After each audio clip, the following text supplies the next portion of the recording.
ሰበር ዜና። ጦርነቱ በተጀመረ በሰዓታት ውስጥ የኢራኑ የበላይ ጠባቂ አያቶላ አሊ ኻሜኒ መገደላቸው እየተሰማ ይገኛል። ይህንኑ መረጃ ዶናልድ ትራምፕ እርግጠኛ ነኝ ብለው ምለው ተገዝተው በፌስቡክ ገጻቸው በኩል አስተላልፈዋል። የእስራኤሉ ጠቅላይ ሚኒስትርም ቢሆኑ ዶናልድ ትራምፕ አይዋሹም በሚል አንድምታ መረጃው እውነት መሆኑን አረጋግጠዋል። ነገር ግን ኢራን ይህቺ ጨዋታ የስነ ልቦና ጦርነት ነች በማለት መረጃው ሐሰት መሆኑን እያስተባበለች ትገኛለች። የተከበራችሁ የገበያ ሚዲያ ቤተሰቦቻችን በዛሬው ዝግጅታችን ከአያቶላ አሊ ኻሜኒ ሞትና ሕይወት ጋር ተያይዞ አሁን የወጡ ሰበር መረጃዎችን የምናስደምጣችሁ ይሆናል። ዶናልድ ትራምፕ ምን አሉ? ከአያቶላ ኻሜኒ ሞት ጋር ተያይዞ እንዲህ እርግጠኛ ሊሆን የቻሉበት ምክንያትስ ምንድን ነው? የእስራኤሉ ጠቅላይ ሚኒስትር ቤንያሚን ኔታንያሁ የኻሜኒ የአስክሬን ፎቶ ደርሶኛል ያሉበት አጋጣሚስ ምንድን ነው የሚለውን ጨምረው ሌሊቱን የወጡ ሰበር መረጃዎችን ወደ እናንተ የምናደርስላችሁ ይሆናል። በሌላ በኩል ለኢትዮጵያውያን የተላለፈ እጅግ አንገብጋቢ መልእክት አለ። ከውጭ ጉዳይ ሚኒስቴር የተላለፈው ይህ መልእክት ጦርነቱ በተከሰተበት አካባቢ ለሚኖሩ ኢትዮጵያውያን እህት ወንድሞች የተላለፈ ጥብቅ መረጃ ነው። በመረጃችን መጨረሻ ላይ እናስደምጣችኋለን። መልእክቱን ሰምታችሁ ለሌሎች ኢትዮጵያውያን ሼር ማድረጋችሁን እንዳትረሱ። ቻናላችንን ሰብስክራይብ፣ ይህን ቪዲዮ ላይክ ማድረግ እንዳይረሳ ስንል በአክብሮት እንጠይቃችኋለን። አብራችሁን ቆዩ።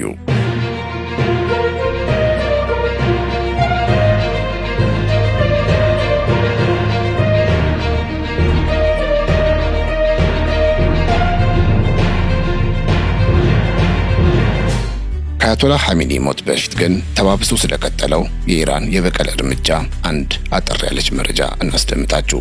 ኢራን በታሪክ ለመጀመሪያ ጊዜ በግማሽ ቀን ብቻ ከ7 በላይ ሀገራት ላይ ሚሳኤል በተኮሰችበት በዛሬው ዕለት ምሽቱንም ጥቃቷን ማጠናከራ ቀጥላለች። በዚህም ከኢራን ጥቃት ሰለቦች አንዷ የተባበሩት አረብ ኤሚሬትስ ዩኤኢ ስትሆን ከጠዋቱ የቀጠለ ጥቃት ምሽቱን እያስተናገደች ነው። በተለይም በዱባይ ዓለም አቀፍ ኤርፖርት ዲኤክስቢ በአንድ የመንገደኞች ማረፊያ ላይ ጥቃት ደርሶ 4 ሰዎች መጎዳታቸው ተሰምቷል።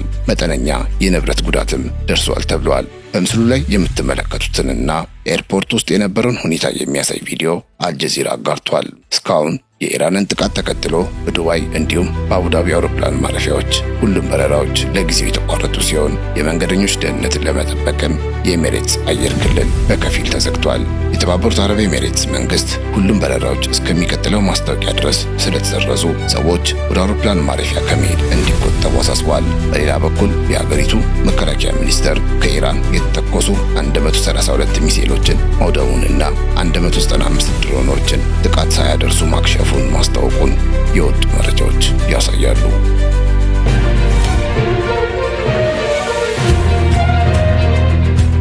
አሁን ወደ ዋናው መረጃ እናመራለን። የኢራኑ የበላይ መንፈሳዊ መሪ አያቶላ አሊ ኻሜኒ መገደላቸው እየተሰማ ይገኛል። የአሜሪካው ፕሬዝዳንት ዶናልድ ትራምፕ በይፋዊ የፌስቡክ ገጻቸው ባስተላለፉት መልእክት የ86 ዓመቱ መሪ በጦርነቱ መጀመሪያ ሰዓታት ውስጥ በተሰነዘረባቸው ጥቃት መገደላቸውን በይፋ አረጋግጠዋል። ትራምፕ በመልእክታቸው እንዳስተላለፉት ኻሜኒ በታሪክ ውስጥ ካሉ እጅግ ክፉ ሰዎች አንዱ እንደነበሩ በመጥቀስ ሞታቸው ለኢራን ሕዝብና ለአሜሪካውያን ፍትህ ነው ሲሉ ነው የመገደላቸውን ሁኔታ እርግጠኛ ሆነው የተናገሩት። ከፕሬዝዳንት ትራምፕ መግለጫ ደቂቃዎች ቀደም ብለው የእስራኤሉ ጠቅላይ ሚኒስትር ቤንያሚን ኔታንያሁም ኻሜኒ መገደላቸውን የሚያሳዩ በርካታ ምልክቶች ደርሰውኛል ብለው ነበር። ኔታንያሁ በንግግራቸው የኻሜኒ መኖሪያ ቅጥር ግቢ ሙሉ በሙሉ መደምሰሱን ጠቅሰው መሪው ከእንግዲህ በሕይወት የሉም የሚል ጠንካራ እምነት እንዳላቸው ተናግረዋል። ኻሜኒ በተጨማሪ የኢራን አብዮታዊ ዘብ ከፍተኛ አዛዦችና የኒውክሌር ፕሮግራም ቁልፍ ሰዎች መገደላቸውንም ነው ኔታንያሁ ያስታወቁት። ሆኖም የኢራን መንግስት ይህንን መረጃ ውሸት እንደሆነ በማስተባበል መሪው በሕይወት እንዳሉና በጽናት ጦሩን እየመሩ መሆናቸውን በመግለጽ ላይ ይገኛል። የኢራን የውጭ ጉዳይ ሚኒስትር አባስ አራግቺ ኻሜኒም ሆኑ ፕሬዝዳንቱ በጥሩ ጤንነት ላይ እንደሚገኙ ተናግረው ዘገባዎቹ የስነ ልቦና ጦርነት አካል መሆናቸውን ገልጸዋል። የኢራን የውጭ ጉዳይ ሚኒስትር አባስ አራግቺ ከሀገራቸው ሚዲያ ጋር ባደረጉት ቃለ ምልልስ እኔ እስካወቅኩት ድረስ የ86 ዓመቱ ኻሜኒ በሕይወት እንዳሉና በጽናት እየመሩ መሆናቸውን በመግለጽ የኻሜኒ መኖሪያ ሙሉ በሙሉ ተደምስሷል የሚለውን የኔታንያሁ መግለጫ ውድቅ አድርገዋል።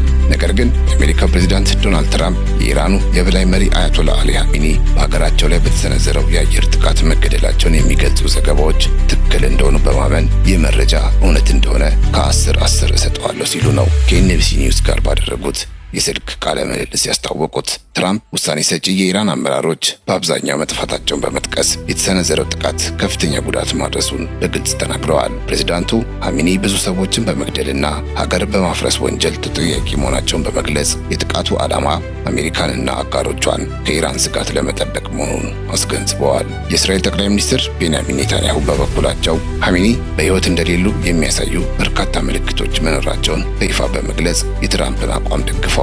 ምንም እንኳ እስራኤል ይህንን መግለጫ ብትሰጥም የኤንቢሲ ኒውስ ዘገባ እንደሚያመለክተው የበላይ መሪው መሞታቸውን የሚያሳይ በእርግጠኝነት የተረጋገጠ የመረጃ ምንጭ እስካሁን አልተገኘም። ከጥቃቱ ጥቂት ሰዓታት በኋላ የኢራኑ የውጭ ጉዳይ ሚኒስትር አባስ አራግቺ መሪው በሕይወት እንዳሉ በመግለጽ የሞት ሪፖርቱን ውድቅ ለማድረግ ሞክረዋል። በዚህም የኢራን መንግስት አያቶላ አሊ ሐሚኒ መገደላቸውን የተናፈሰውን መረጃ አጥብቆ በመቃወም ይህ ዘገባ ሙሉ በሙሉ የምዕራባውያን የሥነ ልቦና ጦርነት አካል መሆኑን አስታውቋል። የኢራን ባለስልጣናት ይህንኑ ለማረጋገጥ መሪው በጥሩ ጤንነት ላይ እንደሚገኙ ቢናገሩም እስካሁን ድረስ ግን ሐሚኒ በአካል በቴሌቪዥን ቀርበው መግለጫ ለመስጠታቸው መረጃውን አጠራጣሪ አድርጎታል ተብሏል።